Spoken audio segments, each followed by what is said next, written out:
ডাঙ্গিধাওতা dream point welfare সোসাইটির উদ্যোগে 150 জনকে বস্ত্র বিতরণ। ডাঙ্গিধাওতা ড্রিম পয়েন্ট ওয়েলফেয়ার সোসাইটির উদ্যোগে পবিত্র ঈদ উল ফিতর উপলক্ষে 150 জন দুস্থ ও অসহায় মানুষের মাঝে বস্ত্র বিতরণ করা হয় শনিবার।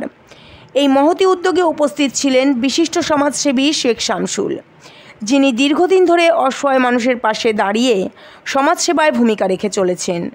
সোসাইটির সভাপতি আনিকুল হক জানান, ঈদের আনন্দ সবার মাঝে ছড়িয়ে দিতে আমাদের এই ছোট্ট প্রয়াস। আমরা চাই সমাজের প্রত্যেক মানুষ ঈদকে হাসি মুখে উদযাপন করুক। তিনি আরও বলেন, ভবিষ্যতে এ ধরনের উদ্যোগ আরও বড় পরিসরে নেওয়ার পরিকল্পনা রয়েছে। অনুষ্ঠানে উপস্থিত উপকারভোগীরা নতুন লুঙ্গি কাপড় পেয়ে আনন্দ প্রকাশ করেন এবং উদ্যোক্তাদের প্রতি কৃতজ্ঞতা জ্ঞাপন করেন।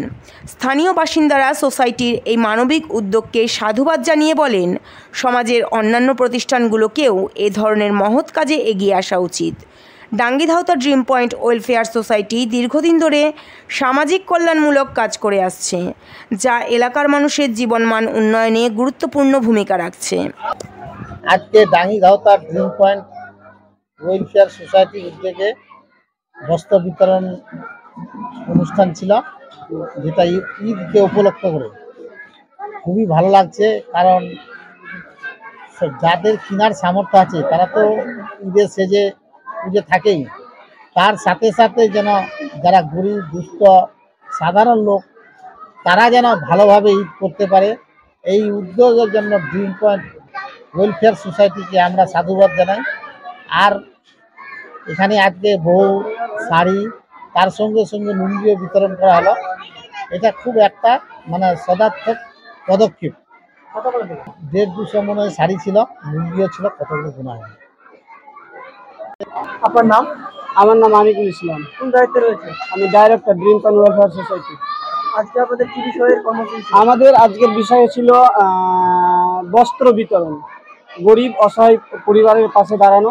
আমরা এবার নয়, এর আগেও আমরা বহুবার বিভিন্ন রকম প্রোগ্রাম করেছি এবং সেটা আমরা তার ফল আজকে আপনারা দেখলেন যে আমরা প্রতিটা গ্রামে যারা দুস্থ অসহায় মানুষ তাদেরকে আমরা এই আমাদের সোসাইটির প্রাঙ্গণে নিয়ে এসে তাদের হাতে আমরা বস্ত্র তুলে দিলাম। উদ্দেশ্যটা কি? আমাদের মূল উদ্দেশ্য হচ্ছে যাতে কোনো অসহায় মানুষ যাতে ঈদের আনন্দ উপভোগ সমানভাবে আমরা করতে পারি, এটাই আমাদের মূল উদ্দেশ্য। রবিদি,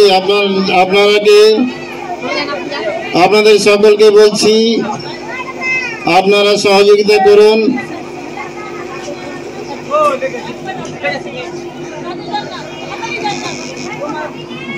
না